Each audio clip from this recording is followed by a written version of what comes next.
All right, hello everybody. Welcome to the Mikestand. We're gonna, of course, give it a few minutes to give people a chance to join us. So I hope everybody's been having a good week, a good first week of 2023. This year is things have been a little slow on bounding the comics, at least from the comic, anime, cartoon, and manga portions, anyways. Um, but I said we're gonna go ahead and just wait a few minutes. Let's see.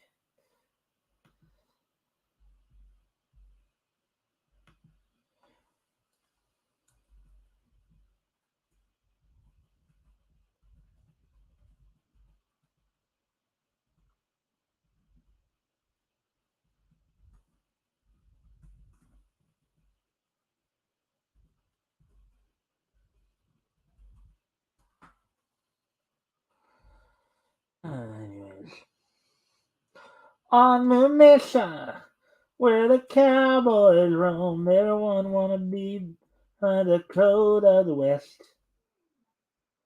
On the mission where the cowboys roam, everyone wanna go by the code of the West.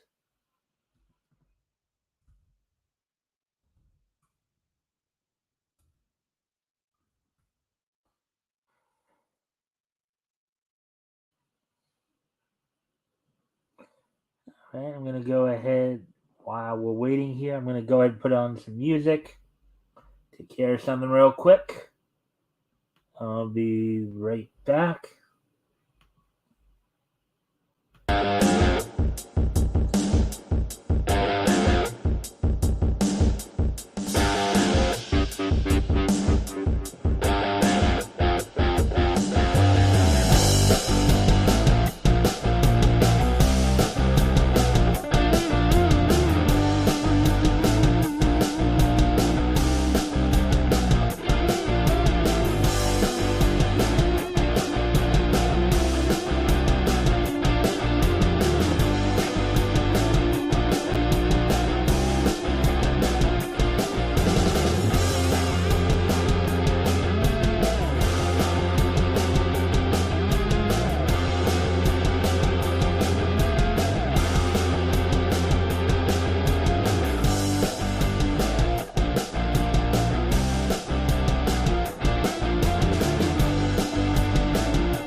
There we go.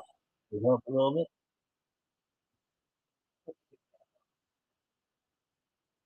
What else? Time, some crime go slipping through the cracks, but these two gumshoes are picking up the slack. There's no case too big, no case too small. When you need help, just ask. It's a Dale. Rescue Rangers. Chippendale Rescue Rangers. Red and white and blue. Chippendale Rescue Rangers. Chippendale Rescue Rangers.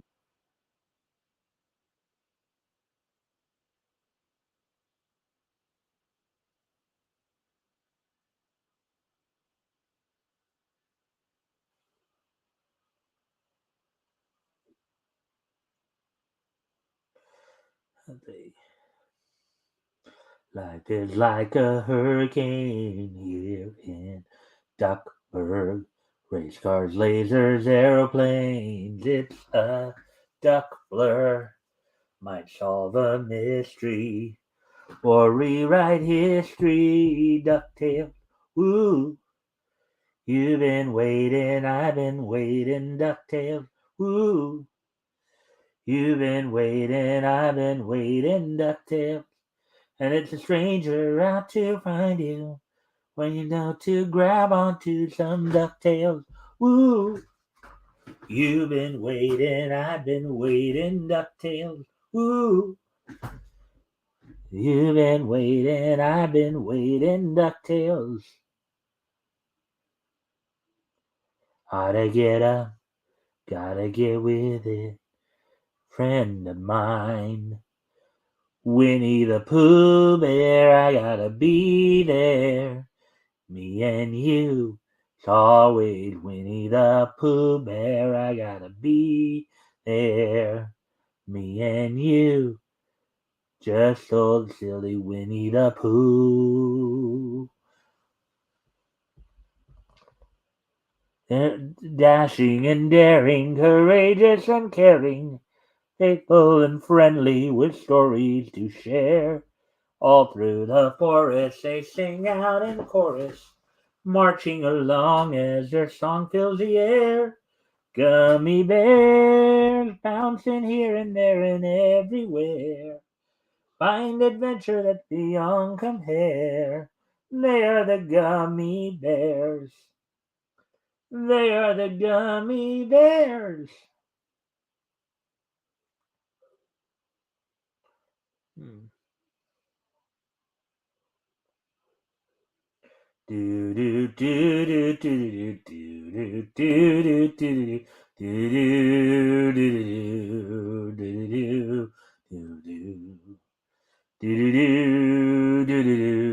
do do do. Do do do do do do do do do do do do do do do do do all right. Well, hello. It looks like we got a fourth person, and as always, if you guys can like and share the stream, help see if we can get some more friendly people in here. That would be appreciated. Also, tonight we're gonna of course do a little CBR wrap roundup where go over some articles from CBR. Find out whatever stories are out there. Then we're gonna of course talk some WWE and AEW with the wrestling roundup. Dynamite was last night, obviously, and then then we'll get to the This Day in Each History. So, without any further ado, why don't we go ahead and get started here? First off, I'm going to start with some anime news here. There's some anime stories, as it were.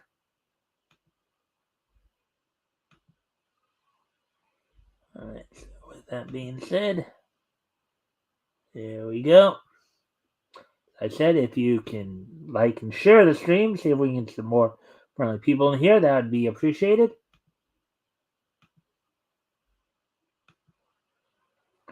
Alrighty then, so here we go with the first story of the evening.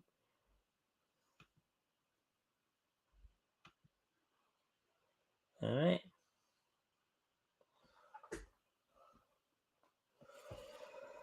Alrighty then, so here we go.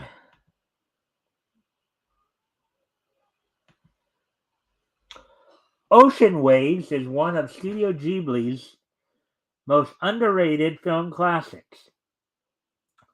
Studio Ghibli's film Ocean Waves, unknown by many despite being produced by the legendary studio, the film seems to have fallen into obscurity. Article by Connor Stevens, published one day ago.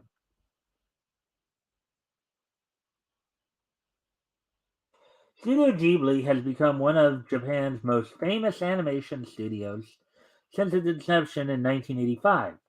Founders Hayao Miyazaki, Isao Takahata, and Toshio Suzuki have become well known for films such as My Neighbor Totoro, Howl's Moving Castle, and Spirited Away. Yeah, I know The Secret World of Arate is also another one, and Princess Mononoke as well. However, some of the studio's films aren't as well known. One incredible tale that flew under the radar is the 1993 film Ocean Waves. Ocean Waves release and reception. Animation right there looks pretty interesting. Looks pretty nice. Ocean Waves is based on Saeko Himura's novel I Can Hear the Sea. The film was released in 1993 in Japan as a project by some of Studio Ghibli's younger staff. Despite the intention to create a lower budget animated film, the project went over budget and took longer to produce than originally intended. Unlike many of the studio's films, Ocean Waves premiered on Nippon TV and never received an official Japanese theatrical release. So they basically produced, sounds like they basically produced a TV movie. All right, that seems interesting. It wasn't until 6 years after its release, so that would have been 1999, I guess, that the film was available on VHS. A DVD version was created later in 2003. The film eventually made its way overseas and had a theatrical release in the UK in 2010. However, it took until 2016 for the United States to finally premiere the Studio Ghibli film. Now, that would probably been a good one to watch. It's based on the animation we saw above there, like that right there. 90s animation right there. Although it took many years for the Although it took many years for the film to release overseas in theaters, Ocean Waves received high praise. Even without any of the three creators of the studio on the team, the film still managed to score an 88% on Rotten Tomatoes. What makes this film so different from other Studio Ghibli productions, but worth the watch, is its mature themes and content. Ocean Waves follows the life of Taku Morisaki, a high school student whose life is turned upside down after Rikaku Muto, a girl from Tokyo, transfers to his school. While Rikaku is intelligent, athletic, and beautiful, she becomes the main topic of gossip because of her arrogance. All that Taku can blame Rikaku's attitude on is the fact that she moved from Tokyo to Kochi, a small prefecture on one of Japan's islands. So I'm guessing then. I'm guessing that's kind of like I guess to draw somewhat of a comparison, that'd be kind of like moving from New York City to Vancouver Island in the state, just off the coast of the state of Washington. I think that's kind of what they're going at there. Taku is pulled along for the ride as Rikaku tries to return to the girl she was before moving to Kochi. Discovering the past.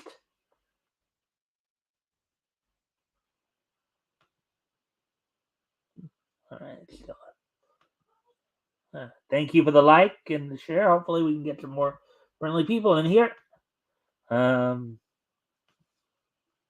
discovering the past. Okay, so Ocean Waves explores how reflecting on the past can help with understanding current feelings. With the majority of the film, while the majority of the film revolves around Taku's high school life, the story is a recollection of the past of his current self, who is a university student in Tokyo. Taku's nostalgic feelings course through the story as he recalls moments when he made mistakes, feeling vulnerable, and when his anger interfered with realizations. Um, Although he longs for the past, he notices that not every moment was perfect. He longs for those moments when he felt something for Rikaku and when he enjoyed time with his best friend Yutaka Matsuno. However, in between those moments, he struggled to understand Rikaku and had a falling out with Yutaka. Taku's reflection on the past allows him the chance to reestablish his bond with Yutaka and to recognize what it was he truly felt for the new girl in school. I think I'm seeing elements here in F Tale of Memories right now. I'm watching that. Tale of Melodies. Um, while Ocean Waves may not carry the same fantastical storytelling some of the studio's most popular films have, it's still worth the watch. The movie creates an understanding of the beauty of one's past and how to recognize the good and the bad while longing for that time again. The chance for the younger staff to create a film of their own was an excellent decision on Studio Ghibli's part and made an unforgettable animated story in the process. Yeah, it does sound like it's a pretty good story. I think it would be a fun. That does sound like a fun watch. Ultimately, if you ever have a chance to watch that film.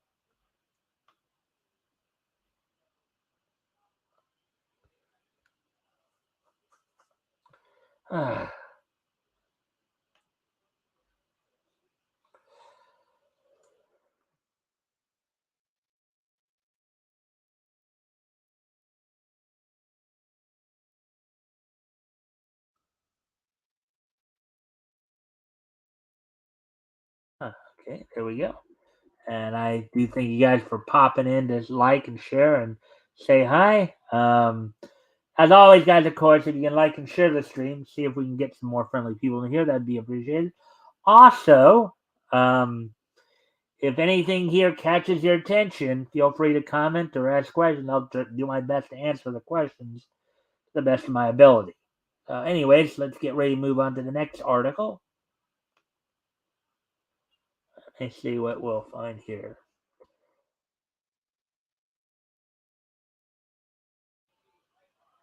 Sounds like a plot. That's all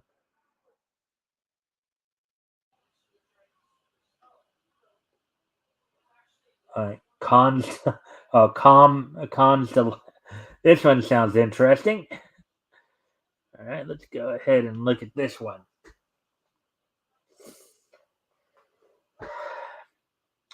Chainsaw Man's Makima cons, in smaller quotes, to life in cosplay by Bella Porch.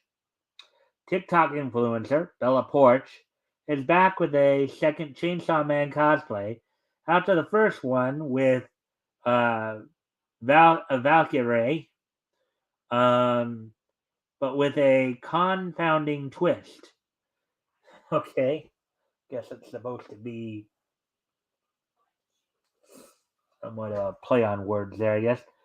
Article by Hilary Long, published 20 hours ago. Got the old camera going there, the old finger camera going there, huh?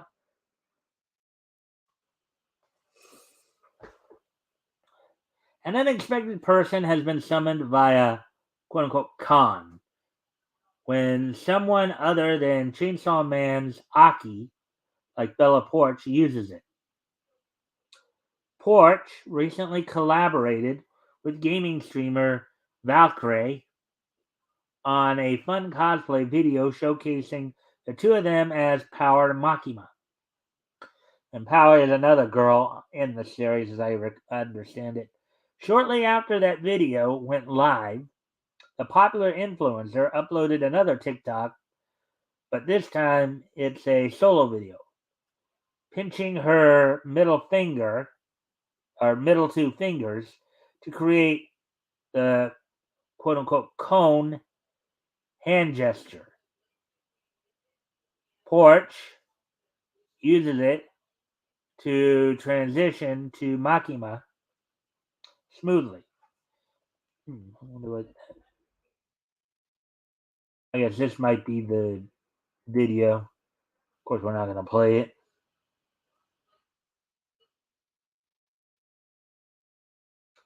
Let's see. The devil hunters in Chainsaw Man have an interesting relationship with the devils. Their job is to vanquish the devils who terrorize the world, but by themselves, the devil hunters are completely powerless against the devils.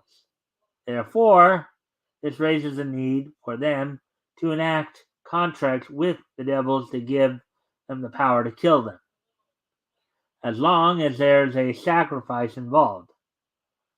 In season 1, Aki has contracts with the Fox Devil, the Cursed Devil, and later, the Future Devil. In his contract with the Fox Devil, he normally uses quote unquote cone to summon the Fox Devil to help him in combat in exchange for feeding some part of his body. Sometimes it's a piece of a skin. Whoa.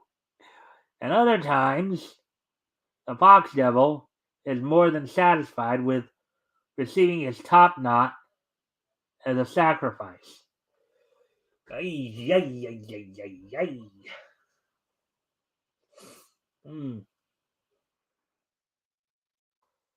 Multifaceted Makima.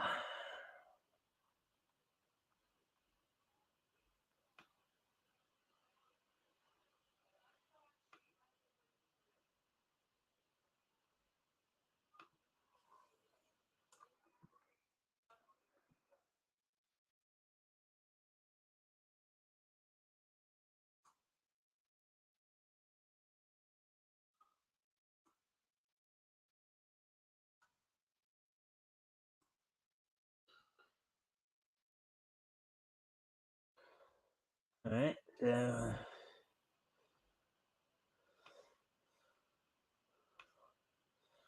Multifaceted Makima.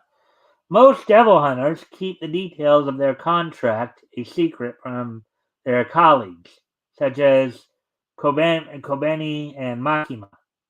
Behind Makima's seemingly gentle and soft-spoken veneer, which effectively infatuates Denji, is a merciless and cruel being. Viewers saw how powerful Makima was with her ability to kill from a distance. Makima sparked a strong sense of terror in anyone who dared go against her. And I know there's been some issues people brought up over the fact that they feel like Makima might be trying to groom Denji there because Denji's underage. I think Denji though is 16, she's like in her early 20s, so I don't think it's first, I don't think it's that big of a deal, quite honestly. But in the world we live in today, right?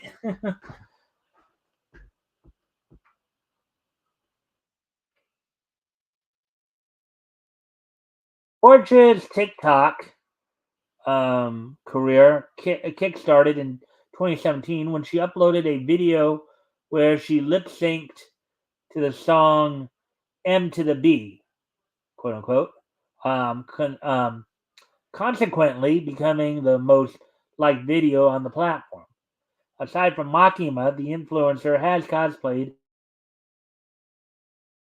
Demon Slayer, Videl from Dragon Ball, and Hinata from Naruto. So she's got some pretty cute. It sounds like she goes for some pretty cute girls when in her cosplay.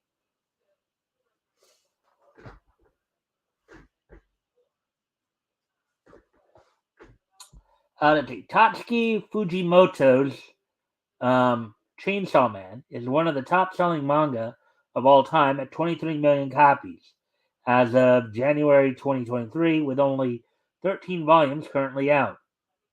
First season, produced by Mappa, released in October 2022, part of the fall lineup, and is set in a world where people fears personify in the form of devils.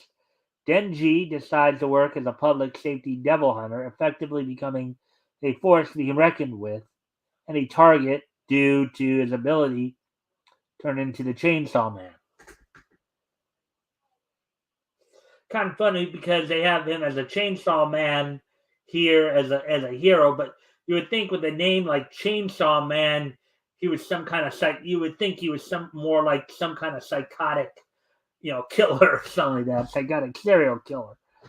But anyways, fans can catch all 12 episodes of Chainsaw Man on Crunchyroll.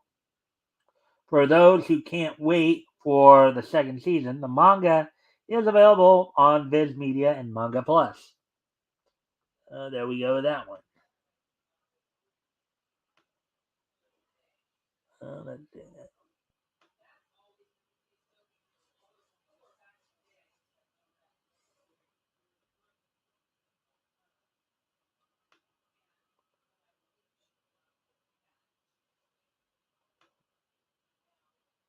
All right, so with that, continue on.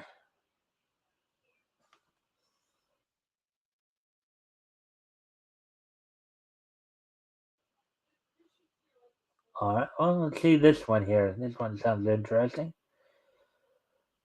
Dragon Ball, Ultraman, and more brought to life in creative stop motion video. Stop motion animator Kenta Shinohara waves goodbye to 2022 by releasing a video of anime toys from Dragon Ball, Ultraman, and more coming to life. Article by Leo Reina, published 16 hours ago. So there's a picture of Goku right there from Dragon Ball. Dragon Ball, Ultraman, and other popular anime series come to life in toy form in an impressive stop motion showcase. Stop motion animator Kenta Shinohara created a compilation video that celebrates his best stop motion anime videos from 2022. Available to view on the artist's official TikTok account, Shinohara's latest video features figurines from the popular series like Dragon Ball, Demon Slayer, Ultraman, One Piece, Regarding Zero, and many more. Um, the video is a little over 2 minutes long and is set to the tune of Parade der Zinsoldaten. Okay, try saying that one 3 times fast. Shinohara, who worked on TV commercials for um, Rilakuma and Kaoru on Netflix, has also recreated memorable anime scenes with a series of visual toys. On September 8th, 2021, Shinohara animated the classic Akira scene of Shotaro Kaneda sliding on his motorcycle. Despite the video being only 30 seconds long, its production was quite challenging, as Shinohara wrote on his YouTube page. The motorcycle toy used for the shot was heavy, um, thus making it hard to perform um, the wheelie. The headlights um, of the vehicle were also battery powered, turning off and on every 5 minutes. Kind of like a spooky effect, right? Seen those kind of strobe effects before, right? Some haunted house scenes. That's a successful stop motion career. On August 11, 2022, Shinohara revisited Akira by having 4-year-old Mei from My Neighbor Totoro recreate the iconic motorcycle moment. The video as as a as a little meta as May the video is a little meta as May learns how to perform the Akira bike slide by watching Shinohara's own take on the scene. Cameos from other Studio Ghibli movies, such as No Face from Spirited Away, and the Laputan robot from Castle in the Sky, also make an appearance. Some interesting stuff. Uh, hmm.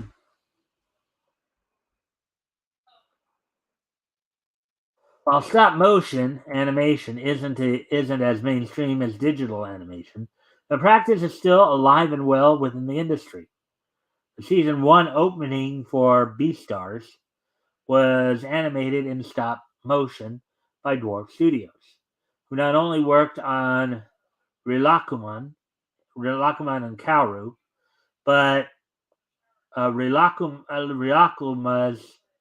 theme park adventure as well. Guillermo del Toro's Pinocchio on Netflix received rave reviews from fans and critics alike. Netflix released a behind-the-scenes video of Del Toro explaining why he chose stop motion animation for his take on Pinocchio. Animation has become, in the minds of the consumers, a genre, um, end quote. The filmmaker said, quote unquote, quote, but it also is an art form, and all of the forms of animation and all the art forms of animation to me are the most sacred and magical and to me the most sacred and magical is stop motion because it's a bond between the animator and the puppet. For more of Shinohara's stop motion work, fans can check out his YouTube channel and Twitter account. Hmm. Hmm. Anyways, get ready to move on to the next article here.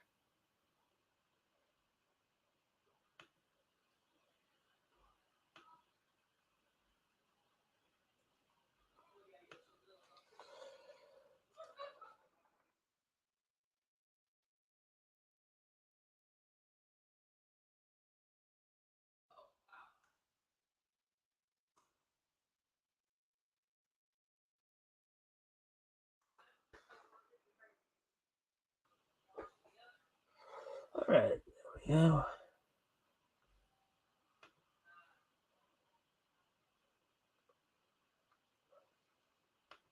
All right, so getting ready to move on to the next article then.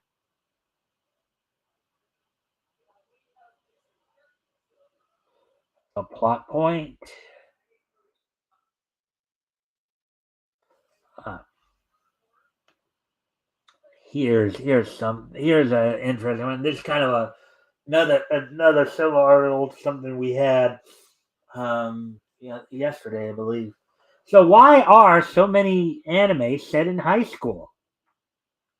Several anime across genres feature high school settings, and it all has to do with being relatable to kids and adults while escapism. Article by Timothy Donahoe, published 14 hours ago. So this scene is from the anime Please Don't Tease Me, Miss Nagatoro. That scene's from.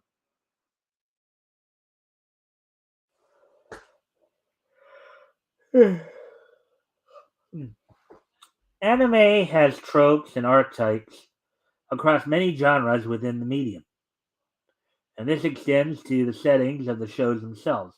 Okay, I'm going to go off camera here for a quick moment. I'll be right back. And of course, oh, we do actually have. All right. Well, I guess I'll wait. Well, I do need to go off camera here for a moment, so I'll be right back. But I will put some music on while I'm gone.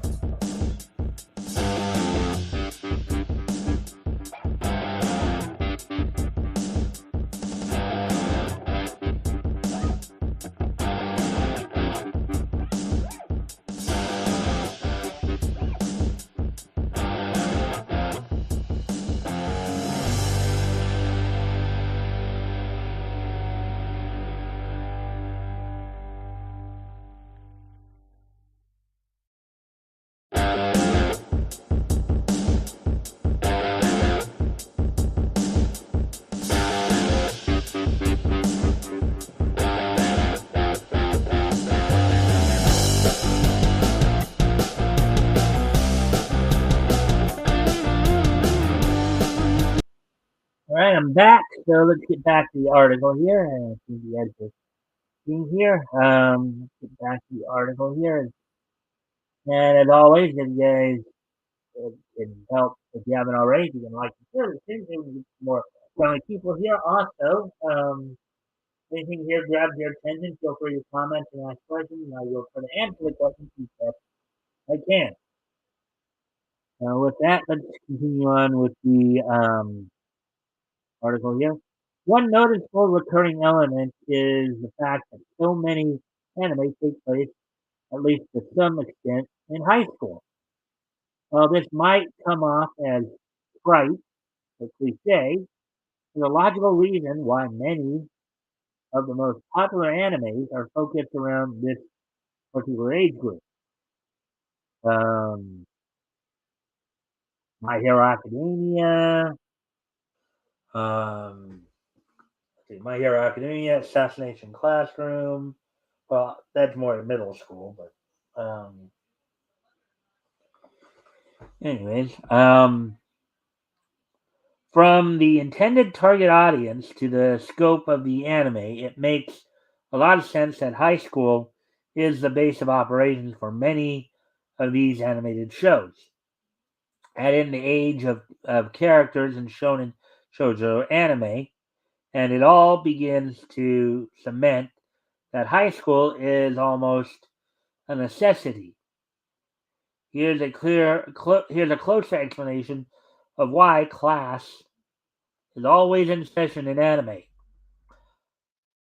High school settings make shonen shoujo anime more relatable, which is true. You have, and right there, just in case you were wondering, right there, that's from the Melancholy of Haruhi Suzumiya, right there.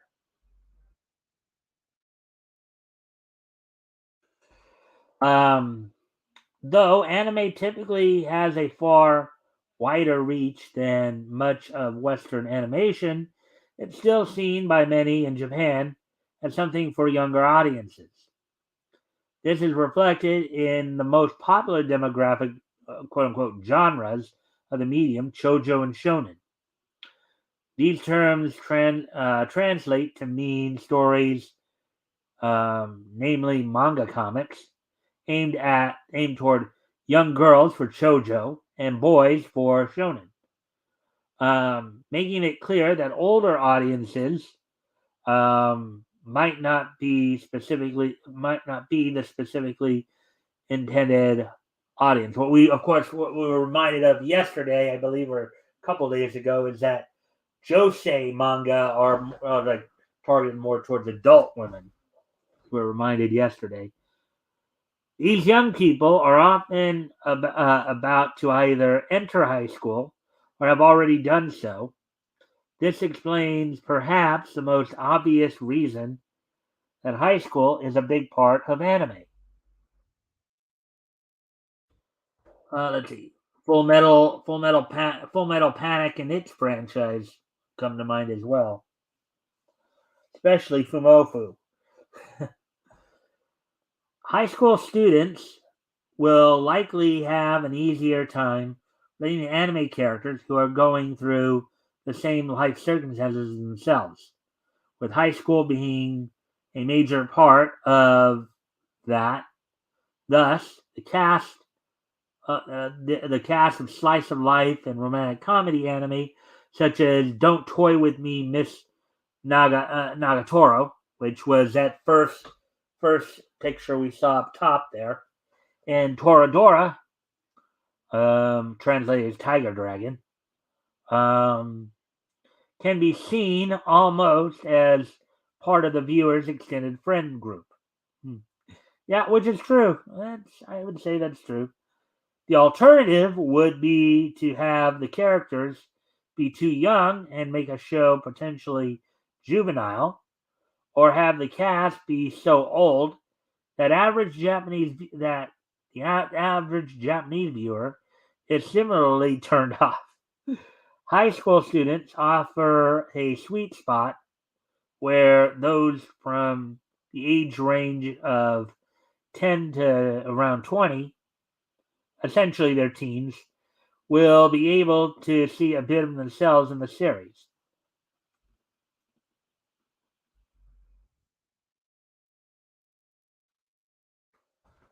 This even extends to more fantastical shonen anime such as Naruto and My Hero Academia. Of course, both of them again involve some schooling, some school environment. In Naruto they have the Ninja Academy, and in My Hero Academia they actually have a high school with a curriculum for becoming a superhero. Ah, the characters in these series are quote unquote high school age and have to deal with exams, even if it isn't the average high school experience. Mhm. The same goes for heroes like Luffy from One Piece, who would probably be like a lot less if he was a stodgy adult instead of a teenager. Yep. Again, it's ultimately um, a much more universal experience for youngsters to watch characters at around the sophomore junior age. In other words, that they're staying like 15, 16, 17, than watching 30 somethings do their taxes, which is true. I mean, and in regards to Luffy, characters like Luffy, like Naruto, even like Yusuke Urameshi in Yu Yu Hakusho, these characters have this way of drawing people in. You know, um, Even Goku and his family, Goku and his son Gohan and his sons Gohan and Goten, and then Gohan's daughter Pan. Let's see. Again, it's ultimately a much more universal experience for you. Oh, all right, yeah, that's right. Okay. Anyway, you already got high school settings in anime offer more story potential. Um, Now, right here, this little art scene right here is from Toradora, or translated as Tiger Dragon, as I recall. Um,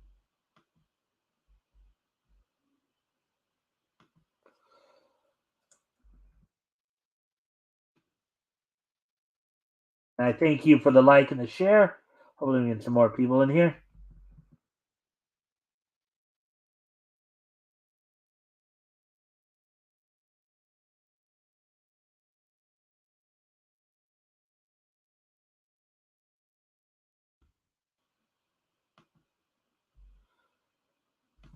All right. So, anyways,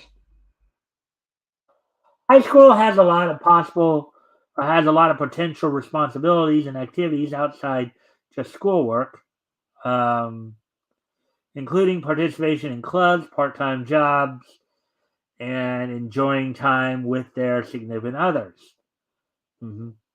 Some of those things simply don't translate to life after high school, where the harsher responsibilities of paying bills and maintaining a full-time job are more pressing matters. High school settings in anime offer a greater sense of freedom and fun than adult life, not to mention narrative potential. After all, several anime feature episodes involving high school sports fest or cultural fest, usually resulting in uproarious situations. An equivalent event doesn't exist in the framework of a 9 to 5 office job as a salaryman, showcasing how adult life in Japan is so much less fun compared to one's high school years. hmm Yeah, I mean, sometimes depending upon how it's played out, though, sometimes they can depict adult life. Just look at Meizan Koku. You know, that's one that that one's more about focusing um on a young man who's trying to get into college, but um, he's not in high school anymore, but he's still trying to get into high. He has to go to cram school and all that. But anyways, this again feeds into the relatability factor, as adults watching the show might see a high school based anime as nostalgic look back at simpler times. No one looks forward to the quote unquote thrilling excitement of being an accountant, which is why non comedic anime with such settings are few and far between. Yeah, usually workplace type anime are usually comedy. They're not like dramas or action adventure series. They're usually comedy series where, you know, a lot of what they're talking about there falls into the kind of slice of life romantic stuff for like the Josie. And I don't know what the um, male counterpart for that would be, but like where you're in an office and the hijinks, comedy works in those animes, but nothing else. Um, let's see. It's simply a matter of reaching the most audiences with a concept that's simple and fun, all while not requiring too much reconfiguring in order to achieve that. So yeah, so if you ever wondered why so many anime out there are set in high schools, there you go. There you go. There are some very charming aspects that even adults can get into. As they were pointing out, for adults, it'd be more kind of like more like a nostalgia thing. But you know, but with that, let's get ready to move on to see what else we can find here.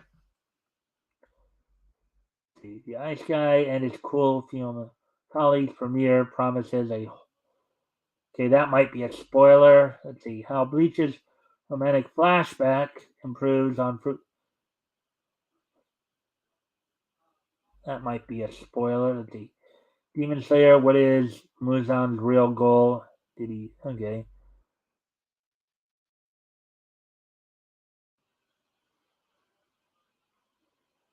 All right. This might be something to check out. Fruits Basket. Anime fans never got to see these great scenes from the manga. So let me just make absolutely sure they're not going to say spoiler here at any point. Oh, okay. So we'll go ahead and look through this one.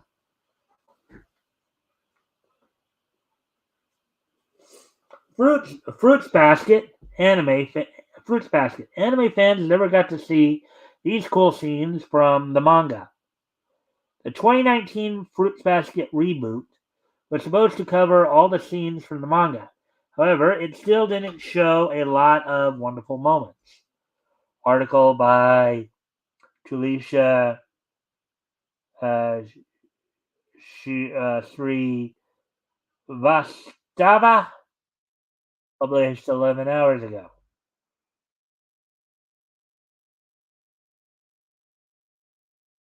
Oh, there you go, right there. Fruits Basket is a shoujo manga that has become a classic romantic drama series. Ever since the reboot anime premiered in 2019, the series has become a favorite among the public, especially manga fans.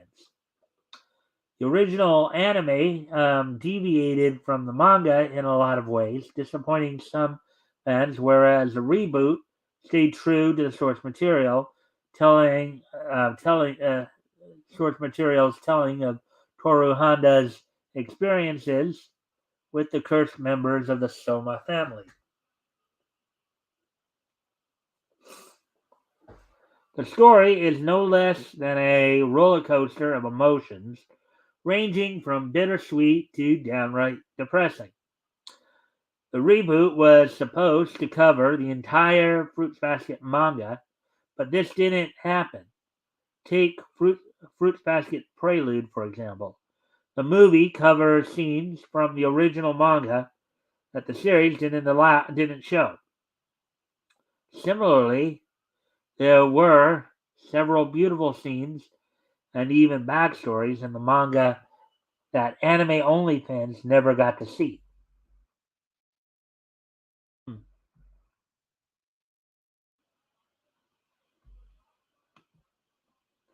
Let's see now.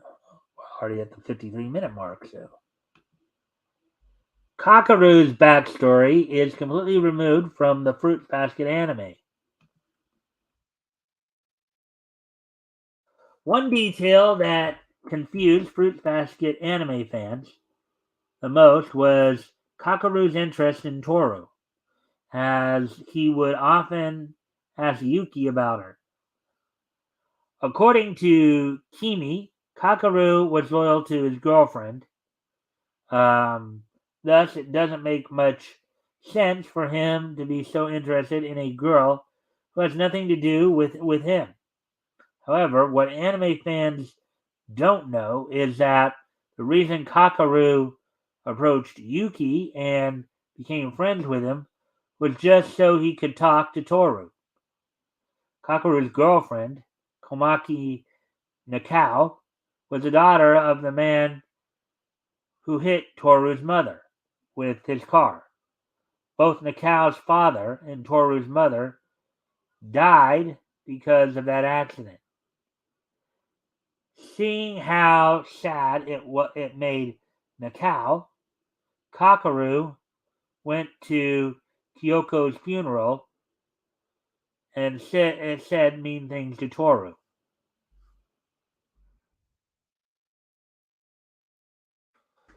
He hated Toru for acting like she was the only person who was suffering, while Nakao was upset with her father's death. When Nakao finds out, she becomes very upset with him for disrespecting the feelings of a person who had just lost her mother. She knew Kakaru um, only said these things for her sake, but to put two people's feelings on a scale and compare them would never make her happy. Wow, that's kind of an interesting scenario right there. Wow, that is kind of an interesting scenario. And of course, again, if anything here grabs your attention, feel free to comment or ask questions. I will try to answer the questions to the best of my ability if I can. All right. So, anyways, let's see. Kakaru realizes his mistake and tries to understand the other person better. He was hesitant about approaching Toru directly to apologize. So he approached Yuki in hopes of getting a chance to meet Toru. Yeah, so he was probably afraid that if he tried, she wouldn't, let him talk to her. It's like, yeah, I know you were mean to me. I don't want to deal with you. So even if the guy is trying to apologize, sometimes that stuff happens. Though Kagaru meeting Toru is one of the manga's most wholesome scenes.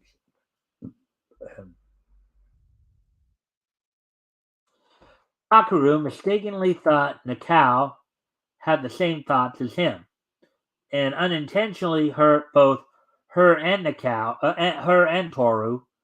He starts by apologizing to Toru for disregarding her feelings and says he knows it must have been hard for her as well. He also reveals how his girlfriend reprimanded him for saying those things.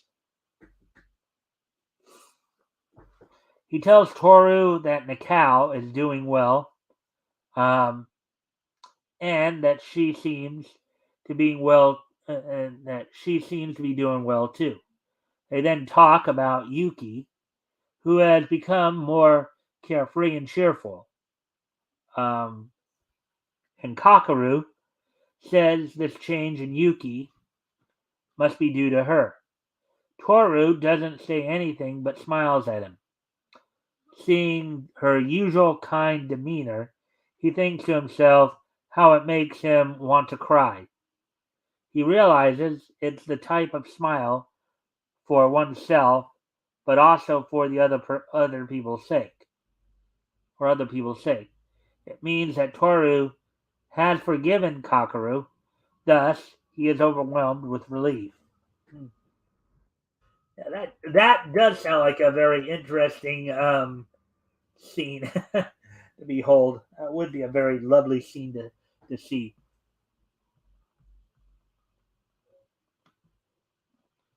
Hmm. Kiyo tries to meet Toru in the hospital. Yeah. In the Fruits Basket anime, shortly after Toru's accident, Kiyo refuses to visit her at the hospital. But after Yuki knocks some sense into him, he rushes over there, only to realize she's been discharged. Toru runs away after seeing him, and Kiyo tries to catch up with her. Before that, however, the manga covers a lot of funny moments. After his talk or fight with Yuki, Kiyo tried to meet Toru while she was still hospitalized. But Arisa and Hanajima were blocking him from entering her room. They reprimand Kiyo for trying to meet Toru with a guilty face and threaten to beat him up. Okay. They also showed their disappointment in how he treated Toru and called her delusional when she confessed her feelings to him. Kiyo was confused about how they know everything, but Yuki jumps in and apologizes for letting it slip with a smug look on his face. The apology was mostly sarcastic, and he intended to cause trouble for Kiyo for hurting Toru. Oh, jeez. That's a nice way to. That's a nice way of really, putting the screws to somebody, right? Oh boy. Oh yeah, I'm going to make him feel so bad that he runs to apologize only for him to run into an obstacle and have other people try to make him feel guilty as well. Yeah, okay. That's just a lovely, lovely scenario, isn't it? Ah, anyways,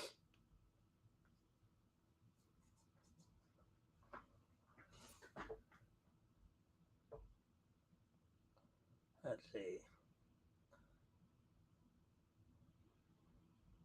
Arisa and Hanajima ban him from visiting Toru until he sorts out his feelings first. After that, Kyo meets his father and only then reconciles with Toru. In the manga, Toru faints after Kagura slaps her. Oh. In the Fruits Basket anime, Toru was completely fine after Kagura slapped her. As I recall, Kagura was the one who was a member of the Soma family who turned into the boar. She represented the year of the boar in the anime, if I remember correctly. Um, though there was no ill will, Kagura, being her usual hot-headed self, only wanted Toru to admit her feelings to Kyo. In the heat of the moment, she didn't realize she'd hit Toru hard enough to actually make her faint. As soon as it happens, Isuzu becomes mad and reprimands Kagura for trying to force her reasoning onto Toru. Kazuma's assistant, Kumimitsu Tomoda, came to the room after hearing all the yelling and realizes Toru has fainted. Kagura admits she used her full force without realizing it.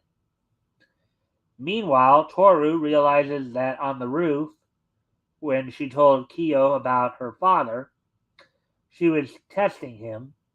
She thought if Kyo wouldn't accept her after seeing how selfish she was, then she could continue to hide her feelings for him. The scene changes as Toru regains her consciousness and sees Kyo sitting beside her with a warm smile on his face. He told her that he was shocked after learning that she fought with Kagura. Toru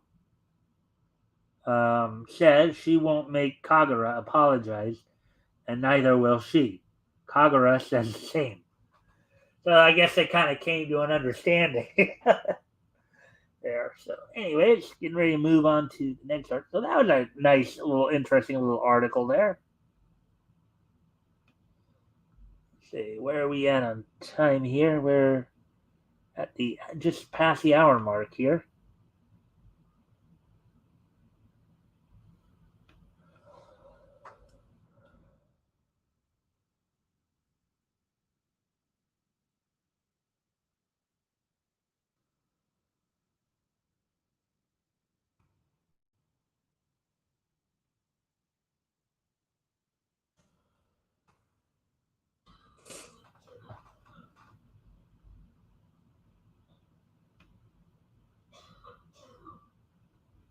All right, so getting ready to move on to the next article here. We'll find out.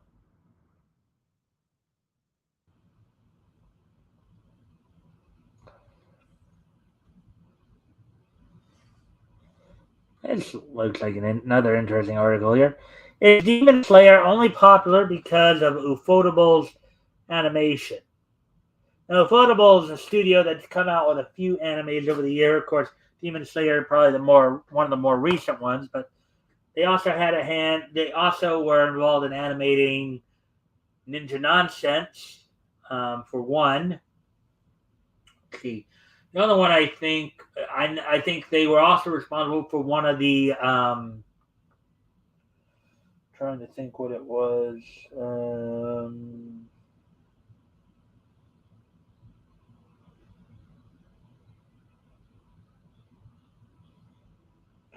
I can't think of the actual anime now, but I know it was kind of part of a series of animes.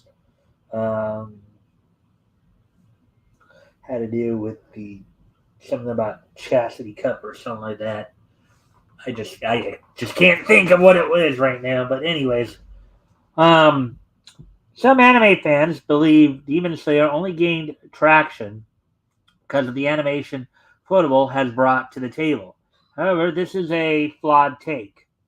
Article by Laura um, Tidmarsh, published 10 hours ago.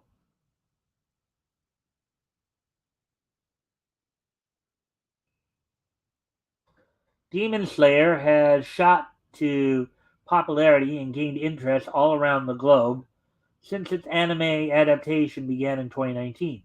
However, there is a prevalent opinion that the series has only become so well liked because of Studio Ufotable's high quality and detailed animation. While the show has indeed been animated beautifully, bringing the exciting and action packed world of Demon Slayer to life, the anime storyline is one to rival other popular shonen anime. Yeah. Which again, can't wait to see if and when they bring the next season of the next dub season of Demon Slayer to Toonami. The story follows siblings Nezuko and Tanjiro Kamado as they become demon slayers and fight alongside friends to bring an end to the evil reign of demons. Their main target is the demon king Muzan Kibutsuji, the first of his kind and uh, propagator of all other demons. Um, on their journey, the siblings make lifelong friendships with the boar-headed Inosuke, and the apprehensive Zenitsu, um, and learn life lessons from the nine Hashira. Um, but the generic shonen storyline still brings fresh takes to the genre. Demon Slayer focuses on family and sibling bonds.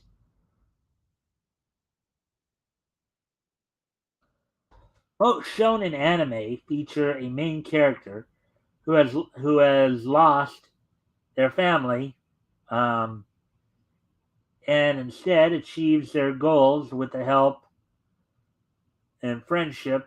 Uh, their goals with the help of friendship and found family. In Hunter x Hunter, for example, Gon Freaks joins the Hunter Association to follow in his father's footsteps, even though Ging Freaks abandoned him as a child. Instead of finding support in his family, Gon resonates with the friends he makes along the way, finding inspiration in Kahlua, Kurapika, and Leorio. And this was you saw this in both versions of the anime. The earlier the 90s version of the anime that only went up to the Yorkview arc, and the 2011 anime. You especially see it. You see it even more in the latter parts of the 2011 anime, where Leorio even at one point confronts Ging over Gon. So so similarly, Jujutsu Kaisen protagonist Itadori Yuji has no living family. Kind of like Naruto. Naruto's another example too. But after joining Jujutsu High, finds support from his fellow students. His bonds with Nobara and Fushiguro, as well as his other peers, push him to become a better Jujutsu sorcerer. Demon Slayer instead shines a light on the bonds between family, especially siblings. This brings an extremely rare take to the shonen genre, undoubtedly plays a role in the series' popularity. The main storyline focuses on the Kamado siblings, with the pair fighting for and alongside each other, but other families also get their time in the limelight.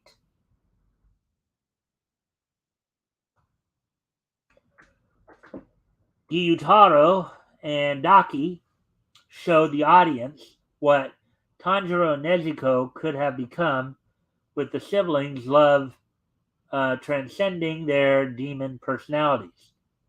Butterfly Mansion siblings Kanai, Shinobu, and Kanao have saved one another many times, both physically and mentally, while being each other's inspirations. Finally, the Spider Family, crafted by Lower Moon Ryui, um, showed how even as demons, people crave familial bonds and how they are important to an individual's well-being. Demon Slayer's focus being on family and siblings instead of friendship brings a new, heartwarming take to shonen series. Uh,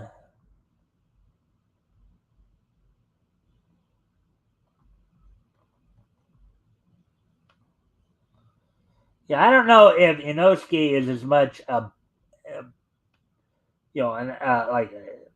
I don't know if that's a real boarhead or if that's just a mask. But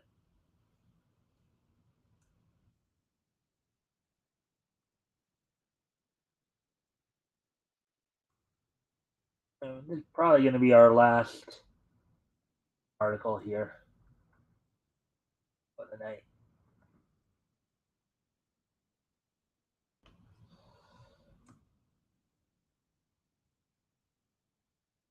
We're at the already coming up on an hour and 15, so I think I'll start to wrap things up a bit here soon. An hour 12 right now, coming on hour 12 and a half. So probably start to wrap things up here after this article. Tanjiro, Inosuke, and Zenitsu are equals. Another detail Demon Slayer tackles with expertise is making its main trio equal. Tanjiro, Inosuke, and Zenitsu all steal the spotlight in their own ways, with each being developed evenly. Um, their bond and teamwork outshines most other shonen trios, and no toxic relationships are ever smoothed over.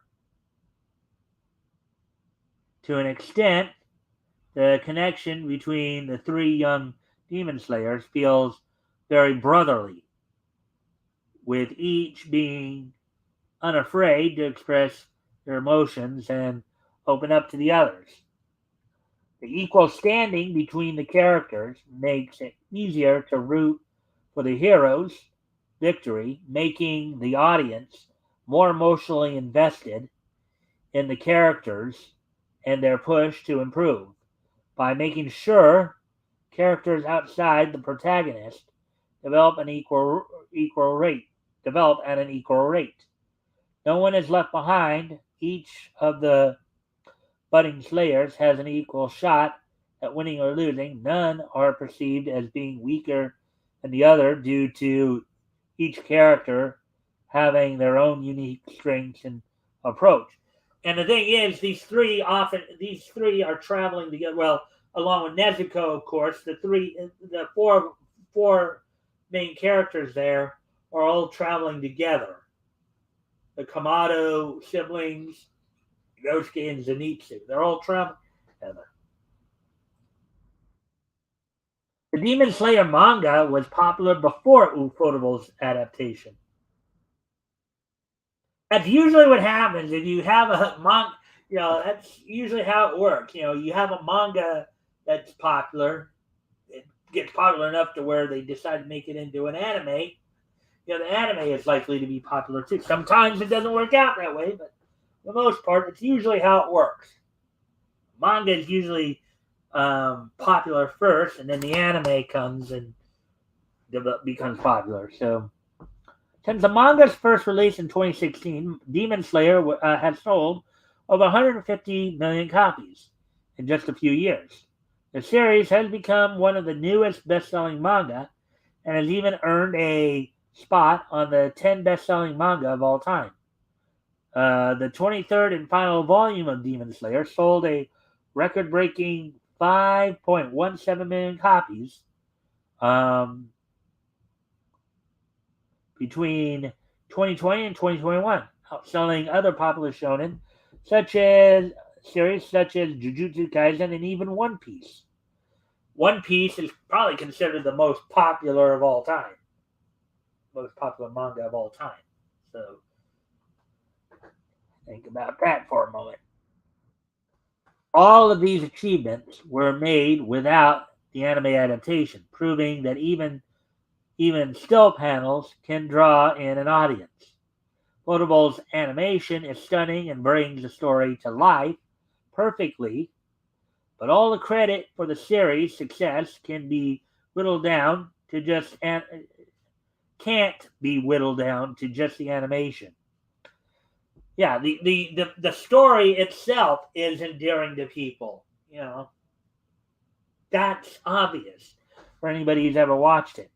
All of these achievements were we just read that. Demon Slayer's simplicity is not a vice, but its charm. It appeals to a wider audience while portraying a story that subverts typical attributes of the genre to create a unique tale based on the importance of family rather than friendship. Demon Slayer is not popular because of the animation. Instead, the animation is very much what the story is worthy. Very much what the story is worthy, and worthy of, and deserves. All right. So basically, they're saying that I think what they're saying there is that the animation adds to what is already a strong story. That's what they're saying in that article. So there we go with that. I said it'd probably be the last one we do, and we're going to start to wind down here. So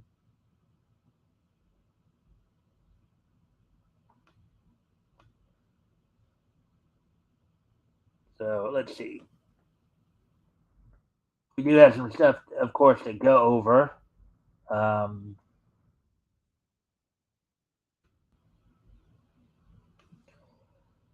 wrestling wrap up here.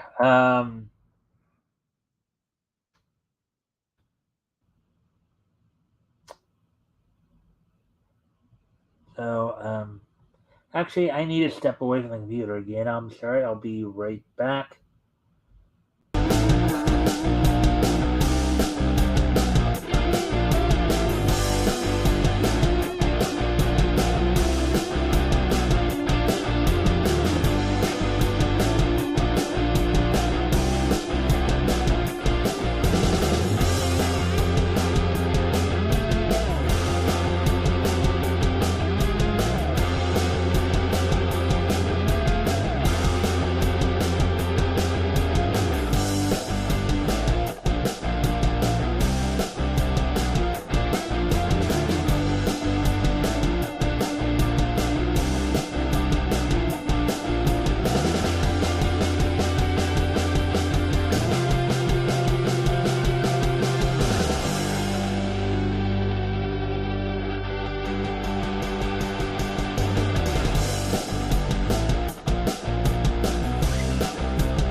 Anyways, let's get to the rest of the wrap up. There are some things to kind of go over a little bit here. Real quick.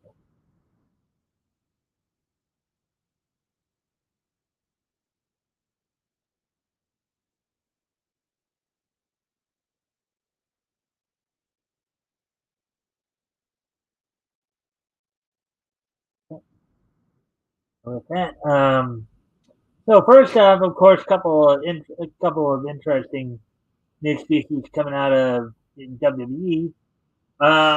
William Regal now is officially back in World Wrestling Entertainment. While his position in the company has not been stated as of yet, he did return to the company this past Monday, according to WrestleMania. Um, Also, there's now talk that chances are Mercedes Bernardo, um, currently going under the name Mercedes Monet, formerly known as Sasha Banks, may at some point be heading back to the WWE as the story that came out today made focus that she would not, they had on last night's Dynamite. Now we'll get into Dynamite, some of the stuff that happened on Dynamite in a few minutes, but Saraya had revealed on Dynamite last night that Toni Storm would be her partner in the match against AEW World Women's Champion Jamie Hayter and Britt Baker. With initially a lot of the speculation was that was when Bernardo would be making her AEW debut, but as it stands now, usually for the most part, when AEW signs talent, they usually require talent to sign a 3-year contract, and it's believed that Bernardo did not wish to do so, which may leave the door open to her returning to the WWE. However, right now she's not looking to be involved in any of the major. Looks like she's not, at least for the moment. Looks like she's not looking to be involved with any of the major North American companies right now. As she does have a bit of a contract, with each contract to do a few matches for New Japan. Some of you may remember me talking about this last night. She made her New Japan debut. Basically last night, would have been more like yesterday morning for us here in the States, at Wrestle Kingdom, setting up a match against IWGP Women's Champion Kairi Sane.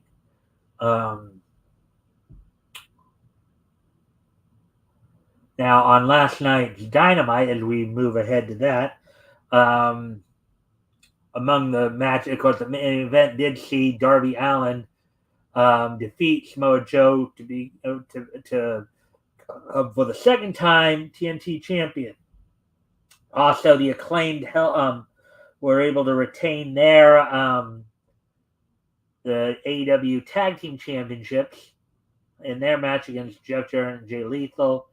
You also saw Jade Cargill and Red Velvet defeat Kira Hogan and Sky Blue. Bryan Danielson defeat Tony Nese of the Varsity Athletes.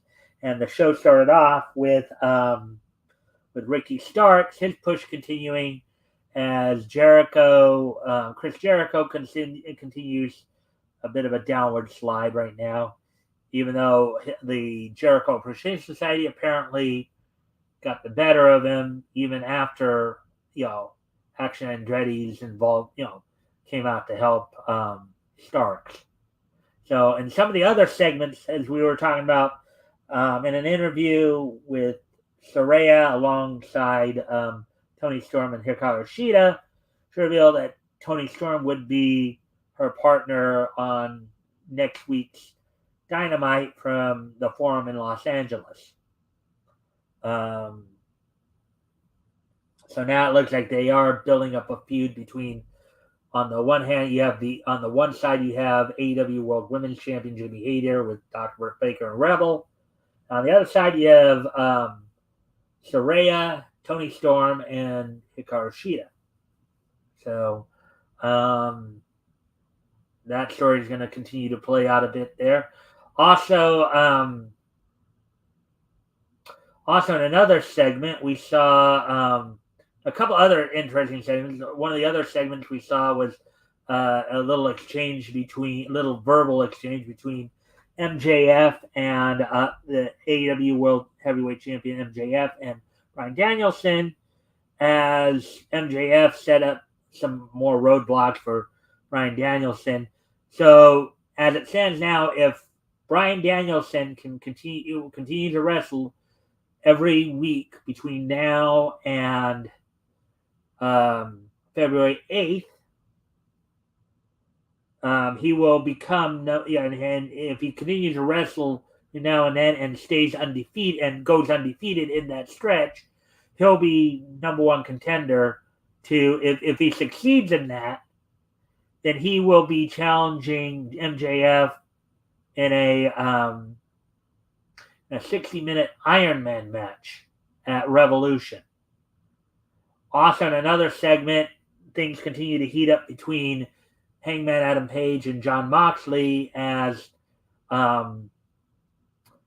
now, granted, Moxley, don't know what's going on. Some of you are critical of this, where it may look like that Moxley may be being groomed to be a heel in this situation, because came out and really went off on. Now, Page is yet to be cleared to wrestle. He can have that match next week as long as he didn't get physically involved with Moxley. And Moxley came out with a typical tough guy promo going, I'm so sick and tired of people, basically, going after people who get hurt easily or people who seem to be a bit more fragile. Sick and tired of he's apparently sick and tired of the sympathy they get from fans, from promoters, and all that. So that's all that happened last night on Dynamite. So now with that, why don't we go ahead and start wrapping things up. Today is Thursday, January 5th, 2023. Why don't we go ahead and take a look back at this day in Niche history. 93, 98, 2003, 2018. Okay. So, without any further ado, let's go ahead and take a look back at this day in Niche history. So, first off, on this day in Niche history, going back 30 years ago today, back to 1993, the first issue of Aliens Colonial Marines from Dark Horse went on sale on this date back in 1993. It sold for $2.50, 32 pages. This was, so on this, it was the start of a 10-issue series, I guess. So on this date back 30 years ago today, the issue number 1 of Aliens Colonial Marines went on sale on this date back in 1993. So moving on to the next piece of Niche history, moving ahead to 1998. On this date in 1998,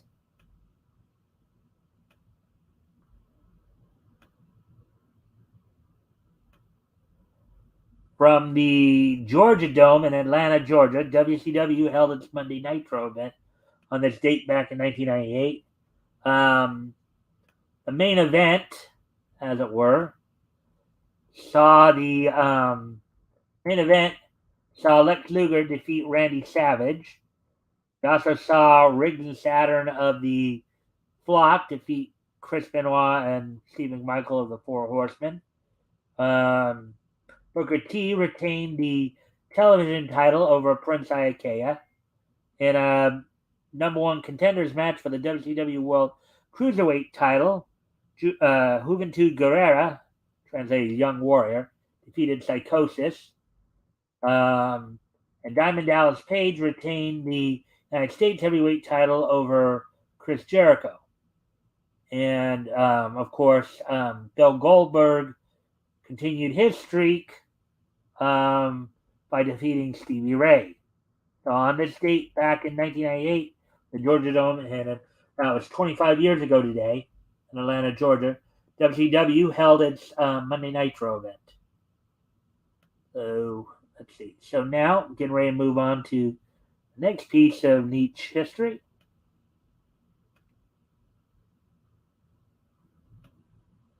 On this date in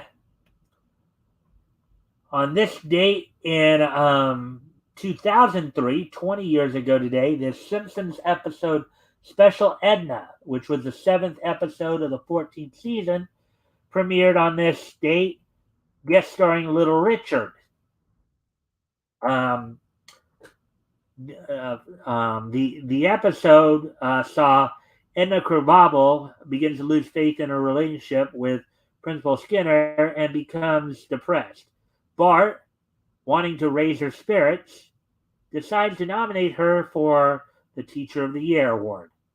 And then the Simpsons are flown to Orlando, Florida for the event.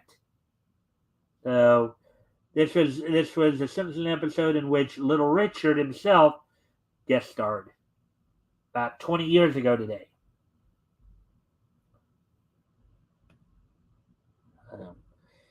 And moving on to the final piece of niche history, happening 5 years on this date, 5 years ago today, back in 2018.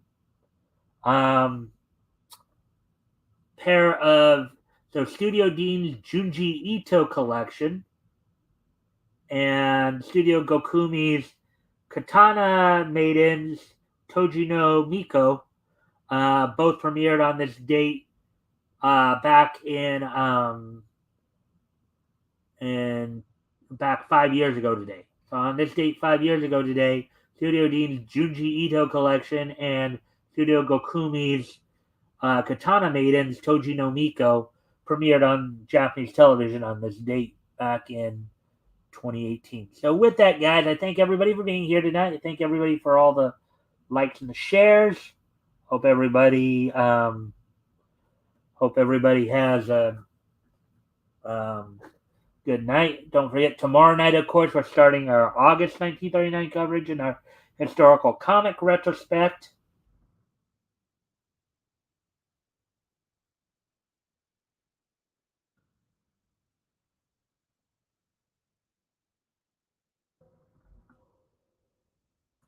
I will have, of course, Tim Olson with me. He will be my co-host as we look at books that went on sale in DC Comics. On this date back in, or not on. I'm sorry, not on this date, but I passed that part already. But basically back in August of 1939. So with that, guys, I thank everyone for being here tonight. I thank y'all for the likes and the shares. I hope to see everybody back here tomorrow. Bye.